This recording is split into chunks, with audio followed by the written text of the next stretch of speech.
ఒకప్పుడు బతకడం కోసం తినేవాళ్ళు, ఇప్పుడు తింటే పోతామేమో అని భయపడుతున్నారు. ప్రీమియం రెస్టారెంట్స్ రైడ్స్లో దొరికినాయి. దొరికిన రెస్టారెంట్స్ మీద ఫుడ్ సేఫ్టీ అథారిటీ తీసుకున్న యాక్షన్ సరిపోతుందా? అంత ప్రీమియం రెస్టారెంట్స్ అయ్యుండి కూడా వాళ్ళు అలా ఎందుకు చేయాల్సి వస్తుంది?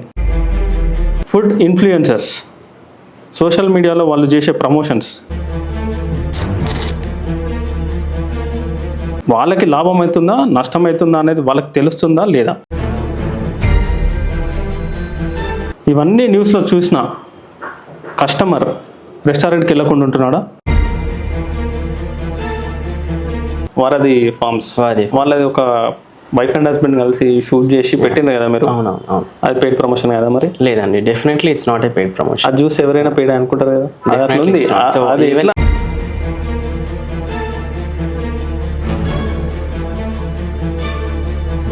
What is your category? So నా కేటగిరీ అయితే నేను జస్ట్ ప్రమోషన్స్ కానీ వెళ్ళాను. ఎవరిది తప్పు? రెస్టారెంట్స్దా, ఇన్ఫ్లుయెన్సర్స్దా, ఫుడ్ సేఫ్టీ అథారిటీదా, కస్టమర్స్దా?